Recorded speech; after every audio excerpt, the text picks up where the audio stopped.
चलिए तो आज हम लोग फिर से देखते हैं रीजनिंग का कौन सा है। NICL AO का पेपर है, ये NICL AO का पेपर है और रीजनिंग का ही सेकेंड शिफ्ट का है। आप लोग जो मॉक टेस्ट दिया है वो NICL AO जिसका टेस्ट 2 है प्रीलिम्स का, उसका रीजनिंग है। और ये रीजनिंग में ना सबसे खास बात ये है कि पजल्स के काफ़ी अच्छे वेटेज हैं, काफ़ी अलग अलग तरीके का पजल्स है, उसको हम लोग सबसे पहले करेंगे। तो ये क्वेश्चन जो है हम लोग रिकॉर्ड करें अपने क्लास में ही। तो देखो सबसे पहले यहाँ पे हम देखते हैं किस तरह का क्वेश्चन है, कैसे आप इसको सॉल्व करोगे। तो पहला जो क्वेश्चन स्टार्ट हुआ है, ये जो क्वेश्चन स्टार्ट हुआ है कंप्लीट पजल है, कंप्लीट पजल है। थोड़ा सा बातें कम करो ना पीछे, इधर हम भी अपना काम करें तो मुझे भी करने दो, ठीक है। देखो फोन भी अभी आना है। हेलो, लेक्चर में हूँ। नहीं क्यों? हाँ ठीक है, 11 बजे मैं खाली होऊंगा। हाँ ठीक है, चलो। तो बातें चल रहा है कि ये टोटल 7 मेंबर्स हैं और ये कंप्लीट जो है लाइन बेस्ड अरेंजमेंट है। इसमें 2 तरह के प्रोफेशन है, एक नाम है और दूसरा उसका प्रोफेशन है, उसके अकॉर्डिंग अरेंज करना है। और जब भी आप एग्जाम में जाते हो तो इसको जल्दी से पढ़ना होता है। और यहाँ पे देखो ये 7 नेम्स हैं और जो भी यहाँ पे नाम है ये चीज़ें आपको दिया हुआ है। 7 नेम, जिया, किया, जितने भी हैं, लालू, आलू, सब है यहाँ पे, ठीक है ना। उसके बाद ये लेफ्ट टू राइट सीटेड है। अगेन इसका जो है फर्स्ट टू ये 7 तक यहाँ पे नंबरिंग दिया हुआ है। और इसका प्रोफेशन का ऑर्डर, अकाउंटेंट, ये सारी चीज़ें हैं। और ये बिल्कुल ये सेम ऑर्डर में नहीं है, सेम ऑर्डर में नहीं है। जब भी आप एग्जाम में इसको बनाते हो सबसे पहला आपका काम होता है, जब इस तरह से है तो आपको ये चीज़ें पहले देख लेना होता है। टोटल कितने पर्सन है? टोटल 7 है, 2, 3, 4, 5, 6 एंड 7 हो गया। अब यहाँ पे ये देखो एक में हम लोग नाम रखेंगे, इसको हम नेम का कॉलम मानते हैं। और ये दूसरा क्या हो जाता है? प्रोफेशन हो जाता है, समझे ना। अब यहाँ पे देखो जो ये नंबरिंग किया हुआ है 1 से लेकर के 2, 3 से लेकर के यहाँ पे 7 तक है, बराबर ना। 4, 5, 6 एंड 7। अब यहाँ पे ध्यान दो, क्वेश्चन यहाँ पे कुछ चीजें स्टार्ट कहाँ से करना होता है। जब भी ये पजल स्टार्ट होता है तो जनरली हम लोग फिक्स पोजीशन से स्टार्ट करते हैं। कहाँ से? फिक्स पोजीशन से। तो सबसे पहले यहाँ पे देखो फिक्स पोजीशन क्या है। फिक्स पोजीशन आपको नजर आ रहा है ये थर्ड में, third person is home maker. Exam में शॉर्टकट लिखा करो, होम मेकर लिखने में टाइम जाता है, सीधा सीधा यहाँ पे HM लिख दो, आपका काम चल जाएगा, राइट ना। अब थर्ड पर्सन होम मेकर है। अगला क्या है कि लॉयर जो है 6 पोजीशन पे, ये चौथा वाला आप देखते हो, लॉयर जो है ये 6 पोजीशन पे है। नेक्स्ट क्या है, अब देखते हैं आगे। और Neelu is a student, 5th position पे है। तो यहाँ पे नाम भी दिया हुआ है, नाम को हमने ऊपर रखा और ये क्या है? स्टूडेंट है, राइट ना। तो ये चीजें आपको समझ में आ गई। जो भी फिक्स पोजीशन था उसको हमने सबसे पहले अरेंज कर लिया। अब हमारे पास जो डेटा है उसको हम थोड़ा सा बारीकी से देखेंगे। अब यहाँ पे क्या है कि यहाँ पे ध्यान से देखो आगे क्या है कि अकाउंटेंट इज इमीडिएट, ये वाला point 7, accountant is immediate, accountant is immediate left of commissioner. यानी कि दोनों एक साथ होना चाहिए, 2 जगह एक साथ होगा तब तो इमीडिएट लेफ्ट होगा। यानी कि इस जगह में से कहीं पे नहीं होगा, ये यहीं पे होगा। Accountant is immediate left of commissioner. अब आप मान लो इस जगह कमिश्नर है, लेफ्ट तो यही होगा ना, ये लेफ्ट साइड होगा। तो ये हो गया कमिश्नर और ये हो गया अकाउंटेंट हो गया। इतनी बातें आपको समझ में आ गया, यहाँ पे अब कोई दिक्कत नहीं है। अब ये भी लाइन हमने कंप्लीट कर लिया। अब देखते हैं जिया जो है वो सोशल वर्कर है। तो यहाँ पे 2 पोजीशन खाली है, ये यहाँ पे भी हो सकता है, यहाँ पे भी हो सकता है। कुछ बच्चे अगर चाहें तो इसका पैरेलल एक और कॉपी बना करके दोनों जगह पे फुल करके दोनों पॉसिबिलिटी ले सकते हो, बट उसमें टाइम ज्यादा जाएगा, यहाँ पे वो लेने की जरूरत नहीं है। अब यहाँ पे देखो, अब इसका हम कौन सा पॉइंट लेते हैं जो हमारे लिए काम का हो जाएगा। तो हम इसको देखते हैं। इसमें क्या है, Manu who is not a commissioner and will sit after the person who immediately followed by. ये इंपॉर्टेंट पॉइंट है कि मन्नू जो है बैठता तो है कहां पे, ये कमिश्नर नहीं है तो मतलब कमिश्नर तो यहां पे तो नहीं हो सकता है। बट ये जो बैठता है हु इमीडिएट फॉलो, जो नीलू को बाद में और उसके बाद में ये बैठता है, बराबर ना, यहां पे यही लिखा है, will after the person who immediately follow Neelu. तो यहां पे क्या आ जाएगा, मन्नू आ जाएगा। क्लियर है? अब आपने ये लाइन को भी कंप्लीट कर लिया। अब आप देखो एक चीज और, अब ये लाइन को पढ़ो, Pinky sit immediate right of and immediate left of, मतलब कि तीनों एक साथ होगा। और दूसरा मन्नू का यहां पे अलग से जगह, अब ये एक ही खाली बच गया और यहां पे क्या आ जाएगा, जिया। जिया हो गया है सोशल वर्कर, बराबर ना। अब इसी जगह पे ये नाम अब यहीं पे फिट हो जाए, क्योंकि यहां पे 3 पोजीशन खाली है कि Pinki sit immediate right of Omi, यहां पे ओमी आ गया, तो इसका राइट में पिंकी आ गया। अब अगेन एक जो बचा हुआ है वो क्या है, किट्टू, राइट ना। तो ये आपका अरेंजमेंट है, इसी बेस्ड आप इसके जितने भी क्वेश्चन है वो क्वेश्चन को आप कर लेंगे, तो कुछ खास ज्यादा टाइम नहीं लगा। बट इसमें आपको पहचानना होता है, जब आप एओ एग्जाम में जाते हो, अगर 4 पजल होता है, एक पजल डेफिनेटली आपको स्किप करना ही पड़ेगा, नहीं तो इजी भी क्वेश्चन छूट जाएंगे। तो ये आप पहचान सकते हो। तो चलो इस पे हम क्वेश्चन 1-2 कर लेते हैं। और क्वेश्चन, पहला क्वेश्चन क्या है इसमें, जल्दी से देखो। फर्स्ट क्वेश्चन इसमें क्या है, इसको मैं थोड़ा सा जूम इन करता हूं। पहला क्वेश्चन क्या है कि person sitting first left, person sitting first left, तो लेफ्ट में सबसे पहले कौन है, ओमी है। आप इसका आंसर कर सकते हो। अगेन क्या है, दूसरा क्वेश्चन आपके सामने है, person sitting immediate left of Mannu, Mannu के इमीडिएट लेफ्ट में कौन आ जाएगा, एक लड़की जो छुटा हुआ है, और बाकी का जो प्रोफेशन आप यहां पे पुट कर लो। तो यहां पे एक प्रोफेशन कौन सा बाकी रह गया है, अच्छा नाम लल्लू रह गया, लल्लू प्रोफेशन नहीं है, क्लियर ना। और एक और प्रोफेशन है, और वो कौन सा है, डॉक्टर, मन्नू हो गया डॉक्टर, समझे ना। तो मन्नू के लेफ्ट में कौन है, यहां पे लॉयर, जो प्रोफेशन पूछा गया वही पूछा गया है ना। तो यहां पे लॉयर बैठा हुआ है, तो यहां पे प्रोफेशन और नाम दोनों था, तो इसको आप बना लेना। अब आप इसके सारे क्वेश्चंस को बना लोगे। अब चलते हैं नेक्स्ट पे। अब अगला जो है, ये टोटल 8 पर्सन का अरेंजमेंट है इन अ 2 पैरेलल रो है। ये क्वेश्चन बिल्कुल इतना आसान नहीं है जितना आसान आप सोच सकते हो। ये क्वेश्चन में जो इंपॉर्टेंट चीज क्या है, पहले आप लोग बना लो, उसके बाद मैं आपको बता दूंगा। चलो चलो बना लो, जो भी नए स्टूडेंट्स हैं इसको जल्दी से बनाओ, उसके बाद हम इसको बता देते हैं। चलो देखो, इसमें सारे बच्चे ने हार मान लिए हैं। ये क्वेश्चन में प्रॉब्लम क्या है, सेंटी ने हार नहीं माना है, वो भी मान जाएगा बहुत जल्दी, ठीक है। देखो ध्यान से देखो, इसमें ना अगर आप एक चीज को लेके चलोगे तो नहीं बनेगा। इसमें 2 अरेंजमेंट है, दोनों को साथ में लेके चलना है, दोनों को साथ में लेके चलना है।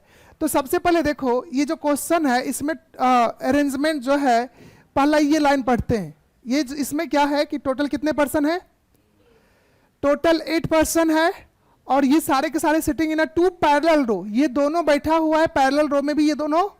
इसका ये अरेंजमेंट का ना कॉन्सेप्ट क्या है, आप ऐसे समझो कि एक फ्लोर है, उसमें टोटल जो है 8 फ्लोर है, और शाम को हो गया फंक्शन हो गया, सारे 8 फ्लोर के पर्सन आए, अब पैरेलल रो बना करके खाना खाने लगे।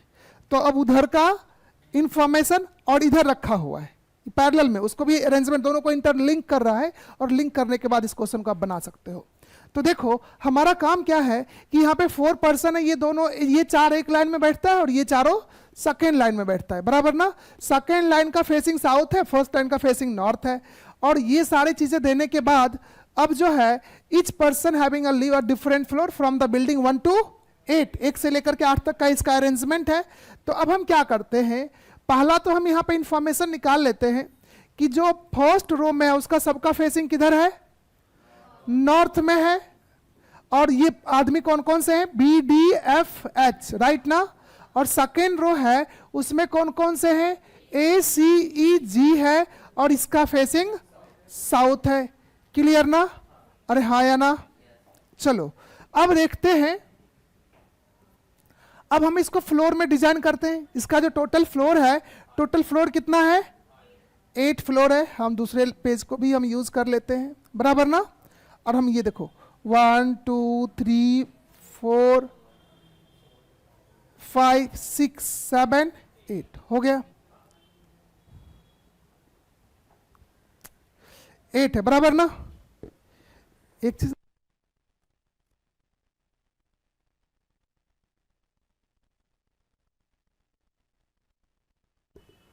तो देखो यहां पे टोटल कितने फ्लोर्स है, 8 फ्लोर हमने बना दिए हैं। अब पहला काम है, हम हमेशा आपको बताते हैं, सबसे पहले इसका एग्जैक्ट इंफॉर्मेशन ले लो। क्या ले लो? एग्जैक्ट इंफॉर्मेशन ले लो। जैसे देखो बी लीव चौथे फ्लोर पे है, तो हम इसको नंबरिंग भी कर देते हैं आपके आसान के लिए। 1 2 3 4, तो 4 हो गया, 5 6 7 और 8 हो गए, राइट ना। अब देखो बी कौन से फ्लोर पे रहता है? चौथे, तो यहां पे हमने बी को लिख दिया, बराबर ना। अगेन हम फटाफट आगे बढ़ते जाते। H live opposite the person who, ये अरेंजमेंट का है। And second floor the person who, third floor exactly between D and ये।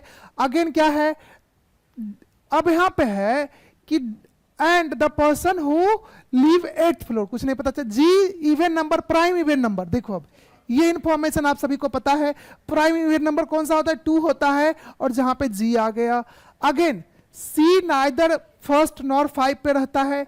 जी अपोजिट एफ, अभी देखो ये डेटा दिया है, F who live 8th floor, F कहां पे रहता है? 8वें पे रहता है, क्लियर ना। अब आगे चलते हैं। E is between A and G, चलो वहां पे रुक जाते हैं। D sit left row and live 6th floor, यहां पे कौन आ गया? डी आ गया।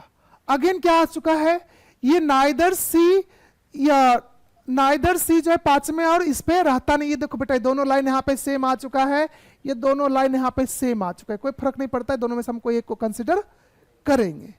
तो ये चीज तो आपको समझ में आ गया। यहाँ पे क्या डेटा मिला है? जी बी डी एफ, इतना इसमें से मिला है। अब हमारा अरेंजमेंट भी लेके चलना। अब हम लोग अरेंजमेंट के बारे में सोचते हैं। अब देखो अरेंजमेंट में क्या है, D sit left end of the row, D कहां पे बैठता है? लेफ्ट में। तो यानी कि बेटा डी तो सबसे लेफ्ट में, इसी लाइन में है, लेफ्ट तो इधर ही होगा ना। क्लियर हो चुका है, ये लाइन हमारा कंप्लीट है। अब ये हमारा हो चुका है। अब आगे देखते हैं, और कोई डी का कुछ दिया हुआ है? डी कुछ और कुछ आगे दिया है क्या? देखो अब यहां पे the person who live 3rd floor exactly between D and who 8th floor, 8th floor, 8वें फ्लोर पे कौन है? एफ है, एफ है। तो जब पर्सन जो 3rd फ्लोर पे रहता है वो डी और 8वें फ्लोर के लोगों के बीच में रहता है, तो बेटा ये कौन आ गया? एफ आ गया। अभी तक हमारा काम हो रहा है, लेकिन अभी ये मुझे नहीं पता 3rd फ्लोर पर भी है कौन, नहीं पता चल रहा है। अब हम एक और चीज देखते हैं, E is sit between A and G है। अब हमारा पास ये भी एक और आया, जी इज अपोजिट ऑफ, बेटा यहां पे जी आ गया। अब जी और ए के बीच में कौन, जी और ए के बीच में कौन बैठता है? इधर तो पॉसिबल नहीं है, इधर बेटा ए आ जाएगा, और यहां पे कौन आ जाएगा? ई आ जाएगा। रिमेनिंग एक आदमी बच गया, वो कौन बच गया? यहां पे सी। एक लाइन अरेंज हो गया। अब चलते इसको, अब थोड़ा सा डेटा को हम, मुझे इसमें पकड़ना, इसको आंसर करने हैं। अब देखो हम यहां पे लेते हैं, B live 4th floor, the person who live on 1st floor is not immediate neighbour of G. जो पहले महले पे रहता है वो जी का पड़ोसी। इसका मतलब है जी का पड़ोसी जो पहले महले पे, यहां पे ना ही ई रहेगा और ना ही सी रहेगा, देख रहे हो? ई और सी यहां पे नहीं रहेगा, क्लियर है, यानी दोनों ऊपर रहेगा। अब यहां पे है सी इज नाइदर 1st नॉर 5, और सी बेटा 5वें पे भी नहीं रहता है, तो सी का पोजीशन कहां पे आ जाएगा? ऑटोमेटिक राइट है। क्वेश्चन पढ़ लो थोड़ा, आप समझ लो अच्छे से। जब 1st फ्लोर पे, इसका क्या कर रहा है, जो लोग 1st फ्लोर पे रहता है वो जी का नेबर नहीं है, जी का नेबर, यानी कि जी के बाजू का नेबर ई और सी है, ये 1st पे तो नहीं रहेगा, और सी ऑलरेडी 5वें पे भी नहीं रहता है, तब एक ही जगह बच गया, समझा? अब हम आगे चलते हैं। ये भी लाइन हमारा हो चुका है। H is opposite the person who sit immediate right of the person in second floor. अब देखो बेटा, अब यहां पे एच जो है वो कहां पे बैठता है? Opposite the person who sit immediate right the second floor. तो बेटा सेकेंड फ्लोर पे कौन है? जी का राइट इधर ही होगा क्योंकि उल्टा तरफ फेसिंग है, तो राइट इधर हो जाएगा और यहां पे बेटा कौन आ जाएगा?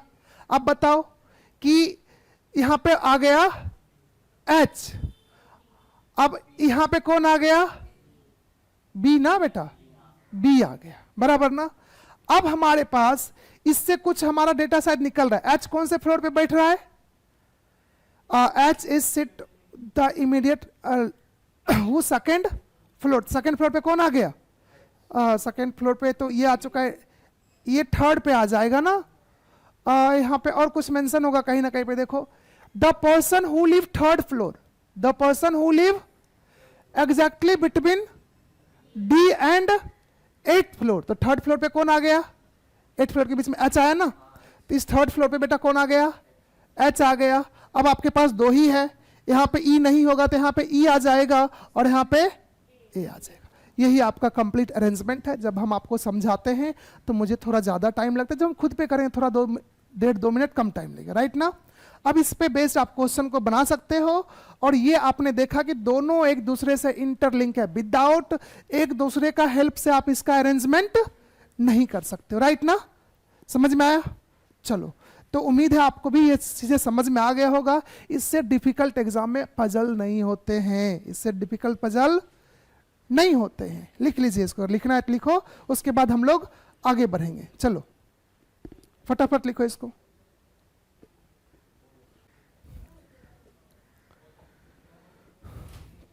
चलो आप लोग का टाइम ओवर हो गया, इससे ज्यादा आप टाइम नहीं दे सकते हो, समझे। सबसे पहले आते इसमें डिफिकल्टी लेवल को पहचानते। डिफिकल्टी लेवल कैसा होता है, इसको अगर देखोगे ना, ये दो प्रोफेशन में इजी लेवल माना जाता है, इजी लेवल है। अब इसी को अगर डिफिकल्ट किया जाए तो some person are facing toward inside, some are outside. अगर कोई एसबीआई में काम करता है वो आउटसाइड देख रहा है, आईबीओ में जो काम करता है वो इनसाइड देख रहा है। अब आप पागल हो जाओगे एग्जाम में, इस तरह का क्वेश्चन बिल्कुल छोड़ना। उधर पागल होगा तो फिर इधर घर वाले भी आपको ठीक नहीं करा पाएंगे। हाँ ठीक है, चलो इस पे आते हैं। तो इसमें क्या है कि जो है टोटल कितने पर्सन है यहाँ पे, देखो ध्यान से, टोटल कितने पर्सन है? 8 पर्सन है। अब टोटल जो है 8 पर्सन है और सबके सब sitting around the circular table facing to the centre. देखो सबका सब फेसिंग सेंटर है। अगर बोलता हूं some are facing centre, some are facing outside तो डिफिकल्ट होता, तब इसको मैं सजेस्ट करता छोड़ भी सकते हो एग्जाम में, not necessary in same order. और सभी के सभी में से हर एक लोग अपना अपना अलग अलग बैंक में काम करते, बराबर ना। और ये सब बैंक का नाम दिया हुआ है और ये आपका कंडीशन है, राइट ना, ये आपका कंडीशन है। इसमें फिक्स है 2 पॉसिबिलिटी रहेगा ही रहेगा, 2 पॉसिबिलिटी से स्टार्ट करेंगे ही करेंगे ये क्वेश्चन, समझे। तो अब देखो हमने यहाँ पे क्या किया कि हमने बना लिया 2 सर्कल, क्योंकि मुझे पता है ये 2 पॉसिबिलिटी देने ही वाला है और टोटल 8 है। तो 8 एग्जाम में ड्रॉ करने के लिए इस तरह का टेक्निक यूज किया करो, समझे ना, पैरेलल पैरेलल, हाँ ये सॉरी अपोजिट एक दूसरे का। ये टोटल 8 हमारा अरेंजमेंट हो गया है, क्लियर है। अब हम पढ़ना चालू करते हैं। पर्सन सेलेक्टेड इन आईओबी, और ये जो 3 प्लेस अवे फ्रॉम पी से 3 प्लेस दूरी पे है, जो आईबीओ में काम करता है, आईओबी में काम करता है। मान लो यहाँ पे पी है, 3 प्लेस इधर भी हो सकता है और इधर भी हो सकता है ना, तो हम एक में इधर लेते हैं, फर्स्ट सेकेंड थर्ड। यहाँ पे क्या हो गया, आईबीओ है या आईओबी है? अच्छा, ये जब आईओबी आप लिखते हो ना तो यहाँ पे एक टेक्निक यूज करना कि जो प्रोफेशन है उसको इनसाइड लिखना। किधर लिखना? इनसाइड लिखना, ताकि आपका कंफ्यूजन नहीं होगा। यहाँ पे हो गया आईओबी, क्लियर ना। और दूसरा, अगर पी यहाँ पे है तो इसका प्रोफेशन कहाँ पे आ जाएगा, ताकि आपको कंफ्यूजन नहीं होगा। अगर दोनों के एक साथ रखोगे तो आप कंफ्यूज हो जाओगे। अब ये हमारा लाइन हो चुका है। आर सिट अपोजिट, देखो यहाँ पे R sit opposite the person who is immediate neighbour of P but not selected for IOB. इस डेटा से आप ये समझते हो पी जो है आईओबी में काम नहीं करता है। जब पी आईओबी में काम नहीं करता है तो सॉरी ये क्या नाम है उसका आर इसमें काम नहीं करता है, इसका मतलब है आर यहां पे तो नहीं होगा, आर का पोजीशन क्या हो जाएगा यहां पे, और दूसरे में आर का पोजीशन कहां पे हो जाएगा, दोनों हम साथ में लेके चल रहे, एक अपने आप एलिमिनेट हो जाएगा।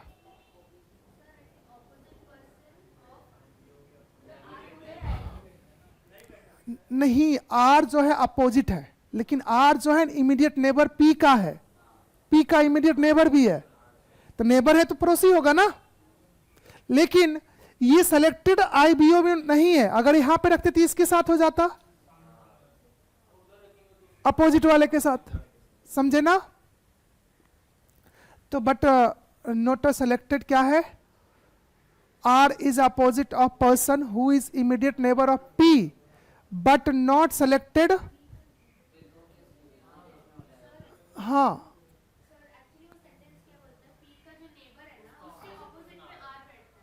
पी का जो नेबर है, ओके समझ गए आप, ओके। तो देखो यहाँ पे हम जो है क्या कर सकते हैं कि ये जो डेटा है, किधर गया यार, तू क्यों घूम रहा है, ये यहाँ पे आ गया।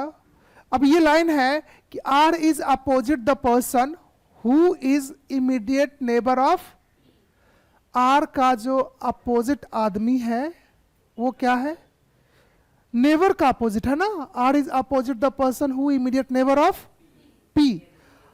हाँ, पी के नेबर के अपोजिट में आर है, तो पी का नेबर बेटा ये भी है और ये भी है, पी का नेबर ये भी है और ये भी है, क्लियर ना।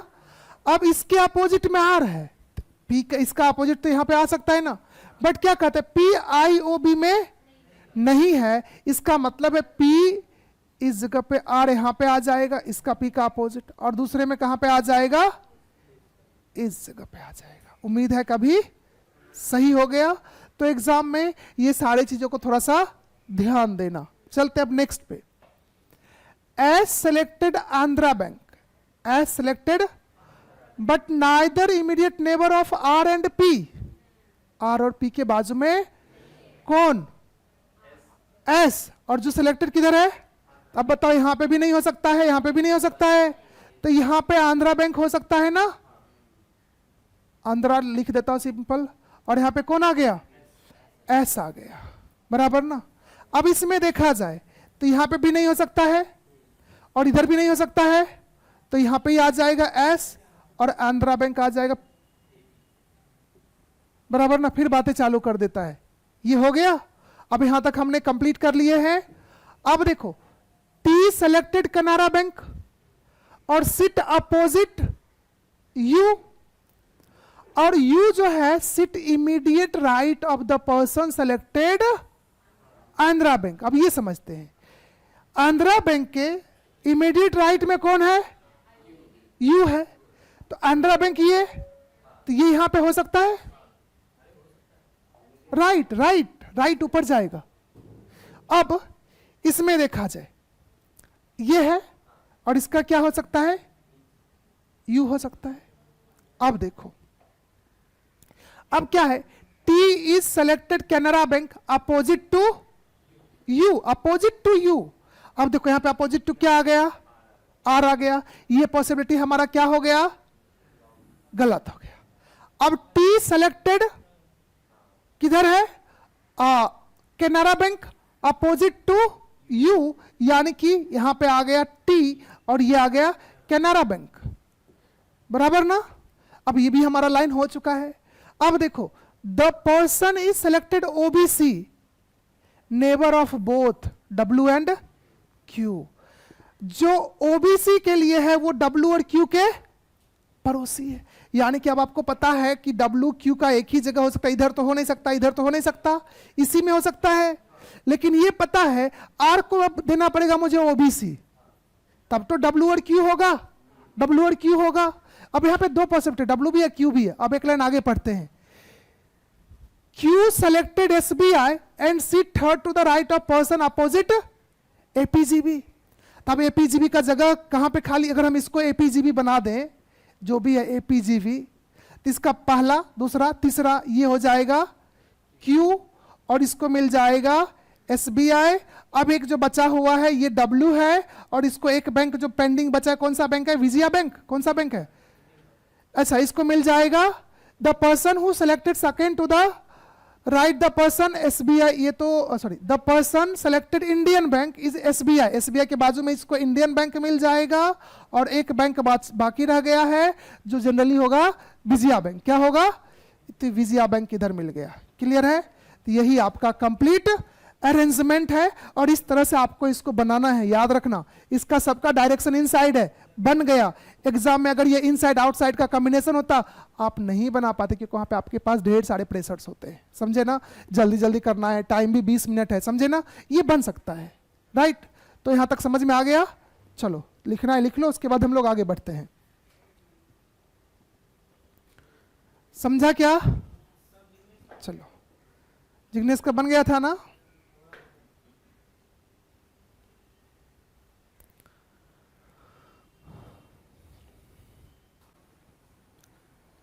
चलिए, तो ये क्वेश्चन को देखते हैं और इसको हम फटाफट कैसे बनाएंगे।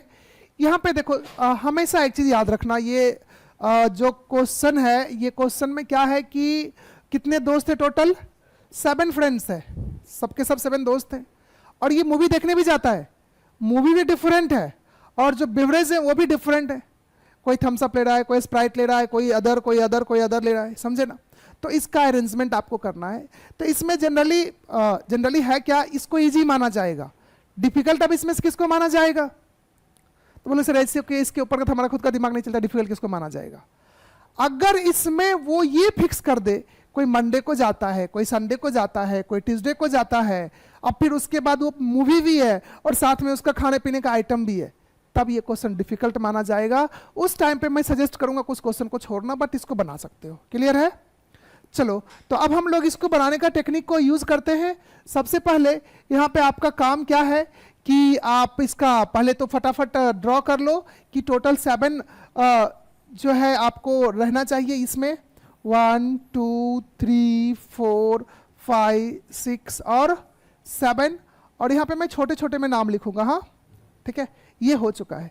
अब 1 to 7 है, आपके दिमाग में चलेगा हम किसको किस तरह से अरेंज करें, पहले नाम लिखें, पहले मूवी लिखें, पहले क्या लिखें, यही चल रहा है ना। तो यहाँ पे देखा जाए तो ये तो उसका 2 चीजें हैं। अब यहाँ पे एक आपको नाम लिखने के लिए भी आपको बनाना पड़ेगा, और यहाँ पे नाम सबसे पहले नाम एट रैंडम लिख लेते। ये क्या है? बॉब, ईवा, और क्या है बेटा? हैरी पॉटर नहीं है। उसके बाद जैक, अगेन क्या है? पीटर, आगे बताओ? सैम और टॉम। क्लियर ना? ये हो गया। अब कुछ इसमें करने की जरूरत नहीं है। अब पहला काम है जो जो आपके पास एग्जैक्ट इंफॉर्मेशन है उसको फिट कर लो, जो जो पहले एग्जैक्ट इंफॉर्मेशन है। अब जैसे कि मुझे बता दो, ये बॉब जो है क्या देखता है और किसको, कौन सा ड्रिंक है इसके पास? बॉब किधर गया? ये देखता है सुपरमैन, बराबर ना। और ये क्या लेता है? PEPSI। चलो, ये हो गया, काम खत्म। अब चलते हैं आगे। क्या है? सैम वॉच, बैटमैन, ड्रिंक, हाँ स्प्राइट। तो सैम किधर गया? ये बैटमैन है और क्या है? स्प्राइट है, बराबर ना। अब चलते आगे, ये भी है, मेरा काम हो गया। अब चलते आगे, अगला क्या है? टॉम ड्रिंक माजा। अब टॉम को क्या दे दो? माजा पिला दो। चलो, माजा हमने लिख दिया, ये भी लाइन हमारा हो चुका है। और कुछ है? हाँ है, ये देखो, पीटर और टॉम के बारे में। पीटर वॉक, वॉली, पीटर किधर गया? ये है वॉल ई, और ये क्या लेता है? लिम्का, ठंडा हो ले। राइट ना? यही है ना? अगेन टॉम क्या लेता है? गॉडफादर।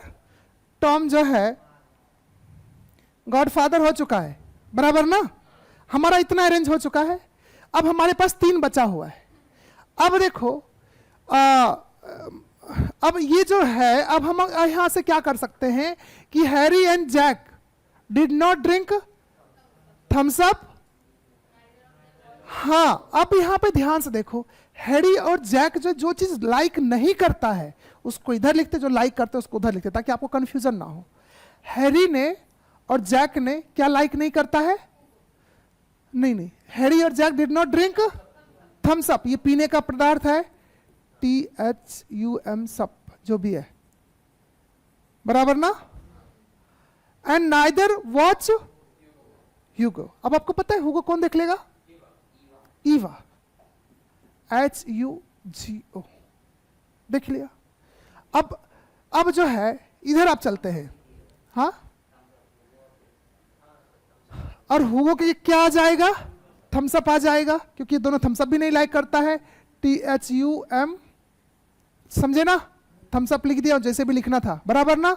ये भी लाइन हमारा हो चुका है मोस्ट ऑफ क्लियर। अब लास्ट लाइन पे चलते हैं। Tom drink Maaza, Jack did not drink, तो कोक बेटा इसको दे दोगे। अब कोक हो गया, और इसको अब जो है कौन सा बचा हुआ रह गया? 7 अप। लो, हो गया अरेंजमेंट। अब अपने पास क्या बचता है? 2 मूवी का नाम बचता है। अब देखते हैं यहां पे कौन सा मूवी है। एक जो है ट्रांसफॉर्मर इसमें दिया है, 1 मूवी इज ट्रांसफॉर्मर, और ये क्या है? और इसको क्या दे दोगे?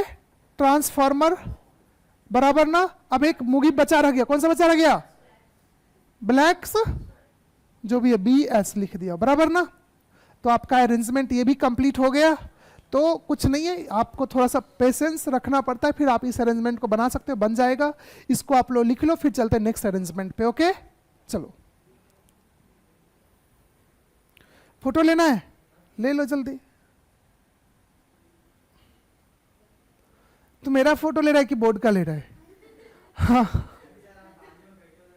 अच्छा ठीक है, ले लो भाई, मेरा भी ले लो। चलो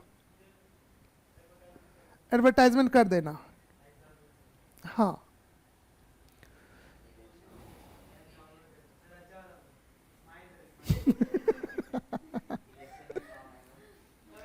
हाँ जी। चलो हो गया। अब चलते हैं अगले क्वेश्चन की तरफ। उसको आपको पहले बनाना है, उसके बाद हम उसको बनाएंगे। चले, चलो नेक्स्ट क्वेश्चन पे आ जाते हैं। इसका हिंदी हिंदी में मत जाना, हिंदी हिंदी तो बेकार होता है। NICL AO के लिए हिंदी की जरूरत नहीं है, आपको इंग्लिश का पेपर स्ट्रांग करना है, क्योंकि आपके मेंस में इंग्लिश डिस्क्रिप्टिव भी होता है।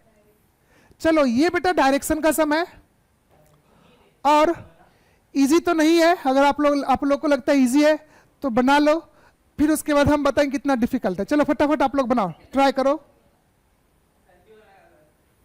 सेंटी बना लेगा?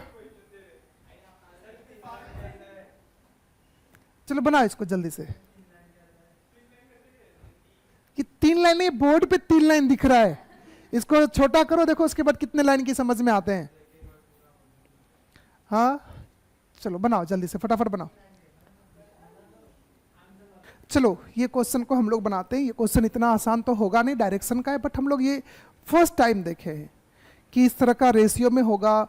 ये मैथमेटिकल कॉन्सेप्ट थोड़ा सा आपको लगाना पड़ेगा, तब जाके डायरेक्शन के क्वेश्चन को बना सकते हो। और AO का क्वेश्चन है, NICL AO का जब सम होते हैं, NICL AO का जब मॉक टेस्ट रीजनिंग का आता है, तो थोड़ा सा कहीं ना कहीं पे एक आध क्वेश्चन को टाइम ज़्यादा लगा ही देता है, ताकि मैक्सिमम बच्चे इसी में उलझ करके अपने आप को आउट कर ले। ठीक है ना? तो चलिए इस क्वेश्चन को सॉल्व करते हैं। इसमें सबसे पहले देखना है कि आप कहाँ से स्टार्ट करोगे, किस पॉइंट से आपको स्टार्ट करना है। तो देखो इस क्वेश्चन में क्या है कि Q is south of P and distance of P and Q is twice of UW। तो इससे अभी कुछ भी पता नहीं चल रहा है। U divided S and T, ratio of 4:1। T is east of S, V is 10 metre south of T, S is 2 metre north of R, which is 3 metre. ये आपस में एक दूसरे का कनेक्टेड है, हम इसको लेते हैं। V is 10 metre south of T। अगर बेटा यहाँ पे T है तो V यहाँ से साउथ में होगा, 10 मीटर पे होगा, राइट। अब देखते हैं आगे। अब जो है T is east of S, S के ईस्ट में बेटा टी है, देखो एस के ईस्ट में टी है। अब ये भी लाइन हमारा हो चुका है। एंड जो है u divided S and T 4:1, अगर हम इसी को देख ले 4:1 में, तो ये टोटल 5 का रेशियो में करते हो तो यहाँ पे बेटा u आ जाएगा। अगर देखा जाए तो यहाँ पे u आ जाएगा, बराबर 4:1 में है। अभी लेंथ अपने को पता नहीं है। अब देखते हैं आगे। s is 2 metre north of r, s is 2 metre north of r, s जो है वो 2 मीटर नॉर्थ है r का, r जो है वो खुद 3 मीटर ईस्ट ऑफ q। अब देखो s is 2 metre north of r, अगर r इस जगह पे होगा तो यहाँ पे 2 मीटर हो गया। अब r खुद जो है ईस्ट है q का, कितने मीटर पे, 3 मीटर पे, यहाँ पे आ गया q 3 मीटर। अब आप देखो एक चीज और, अब ये जो डिस्टेंस आया है, डिस्टेंस अब आपने यहाँ तक काम कर लिया।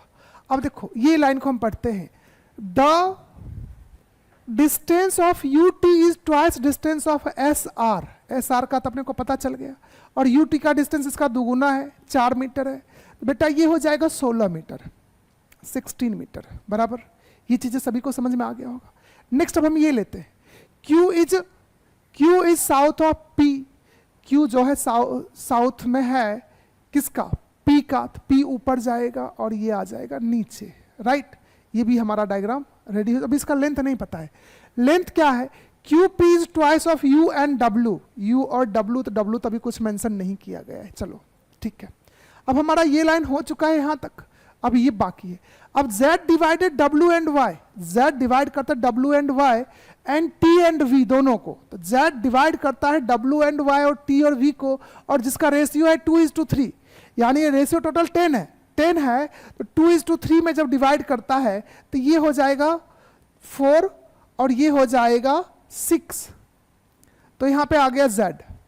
अब यही सेम जो लेंथ है इसी रेशियो में इसको भी डिवाइड करेगा 2:3 में, तो यहाँ पे देखो Z डिवाइडेड W और Y, यहाँ पे Z आ गया, तो अब W और Y का लाइन बेटा ये हो जाएगा। अब बोलोगे सर इसका लेंथ कितना, इसका यही रेशियो है, अगर ये 2 है तो ये डिस्टेंस 4 हो जाएगा, और ये भी 4 हो जाएगा फिर से, और ये डिस्टेंस 6 हो जाएगा, और इस जगह पे आ जाएगा Y। तो ये आपका कंप्लीट डायग्राम बन जाता है। इसका लेंथ 4 है और यहाँ पे आ जाएगा W, तो ये कंप्लीट हो गया। अब देखो एक और लाइन छूटा हुआ है, W इज 4 मीटर, 4 मीटर मैं डायरेक्ट लिख दिया हूँ, W is 4 metre west of Z, Z का वेस्ट में 4 मीटर पे आ चुका है, समझे, ये यहाँ पे ही मेंशन किया हुआ है, 4 और 6 ऑटोमेटिक हो जाएगा। अगेन अब जो है ये वाला लाइन को पढ़ते था, distance of P Q is twice of U W, U W का डिस्टेंस 4 है, तो ये टोटल 8 हो जाएगा, कितना हो जाएगा, 8 हो जाएगा। तो ये आपका कंप्लीट डायरेक्शन का पजल है, और ये इतना आसान नहीं था जितना आसान आप देख लेते, समझ लेते। इसको बनाने में आपको खुद को पता चल जाए कितना ये प्रॉब्लम होता है। प्रॉब्लम मतलब कि कह सकते हो प्रैक्टिस करना पड़ता है ये सारी चीज़ें में। एग्जाम तभी पास हो जब आपके पास हर एक चीज़ का प्रॉपर नॉलेज हो। अब चलते हैं नेक्स्ट क्वेश्चन की तरफ। ये क्वेश्चन आप बना लीजिएगा। अब आते हैं अगला क्वेश्चन, इसके साथ क्या है। अब उसके बाद जितने भी क्वेश्चन हैं अगेन ये क्वेश्चन आपको करा दिया गया है, ये क्वेश्चन आप सभी को करा दिया गया है। अब यहाँ से देखो तो ये क्वेश्चन आपका जो है कोडेड का है, ये कोडेड का क्वेश्चन है, इसको आप बना लोगे। इसका कंप्रीहेंशन शायद बेटा मिसिंग है, ये कोडेड का है। आपके मॉक टेस्ट में ये विजिबल होगा। कोडेड जो है कोडेड का क्वेश्चन है, वो जो सेंटेंस कोड का क्वेश्चन है जो हमने आपको पढ़ाया है। और उसके बाद अगला जो क्वेश्चन है यहाँ पे अगर हम बात करते हैं, नेक्स्ट क्वेश्चन आपकी बात किया जाए तो देखो अब इसके बाद का जो क्वेश्चन है ये है सीरीज का। ये सीरीज आप सभी ने देखा होगा, ये सीरीज न्यूमेरिक सीरीज है, इसको आप आसानी से बना सकते हैं, इसमें कुछ प्रॉब्लम नहीं है। ये आपको पढ़ाया हुआ चीज़ है, ये सब क्वेश्चन आपसे बन जाएंगे। अगला जो क्वेश्चन है ये देखो लेस देन ग्रेटर देन का क्वेश्चन है, जिसको आप बना लोगे, आपके मॉक का क्वेश्चन है ये। नेक्स्ट आता है अगेन, अब जो लास्ट क्वेश्चन आ जाते हैं, एक क्वेश्चन आपका जो है ये स्टेटमेंट एंड अजम्पशन का है। ये क्वेश्चन भी आप बना लोगे। अगर मुझे इसे पूछते हो मुझे बनाना है तो मैं एक क्वेश्चन को बना देता हूँ। सम नोट का कॉन्सेप्ट आपके लिए इंपॉर्टेंट होता है। नो रेड इज येलो, ये रेड है और ये क्या है, येलो है। ये सबका नो का रिलेशन है, बराबर ना। अब आगे देखो, नेक्स्ट क्या है, all red white, all red white. अब यहां पे देखो कंक्लूजन क्या है, sorry, no white is black. अब इसका भी ब्लैक के साथ नो का रिलेशन है, ये पूरे का नो का रिलेशन है इसके साथ, ठीक है ना। अब देखते conclusion, no black is red, no black is red, इसका रिलेशन तो इनविजिबल है, तो ये अकेले ट्रू हो नहीं सकता है। Some white are not yellow, some white are not yellow, ये भी गलत है क्योंकि एक ही जगह पे एक ही घर में है, तो ये नो का रिलेशन नहीं हो सकता है। तो इसका आंसर क्या हो जाएगा, नाइदर नॉर। समझे ना, कोई भी सही नहीं है। तो इस तरह से आपको क्वेश्चन का आंसर करना है। बाकी क्वेश्चन इजी है, ये तो पॉसिबिलिटी है, दोनों नॉर्मल क्वेश्चन है। और आप लोग आ चुके क्वेश्चन नंबर 63 पे। अब आपके पास सिर्फ 2 क्वेश्चन और बाकी है, और ये दोनों क्वेश्चन नॉर्मल है। ये रैंकिंग का क्वेश्चन है, रैंकिंग का क्वेश्चन एक यहाँ पे दिया हुआ है, इसको आप सॉल्यूशन देख के भी समझ सकते हो। और अगेन ये आपका लास्ट क्वेश्चन है, और ये लास्ट क्वेश्चन जो है स्लॉग्स का है, और ये नॉर्मल क्वेश्चन है, इसमें ऑल और एटलीस्ट है, एटलीस्ट मतलब सम होता है। तो आप ये क्वेश्चन को बना लोगे तो उम्मीद है कि आपको समझ में आ गया होगा। मेन पजल है, पजल बहुत इंपॉर्टेंट होता है आपके एग्जाम के लिए। थैंक यू सो मच, आपने लास्ट तक देखा होगा। बाकी अगर कुछ भी रहता है फिर से हम आपको होगा तो एक और मॉक का रिकॉर्डिंग टाइम मिला तब हम आपको ला के दे सकते हैं। चलिए फिर मिलते हैं आज रात को 9 बजे। Thank you so much.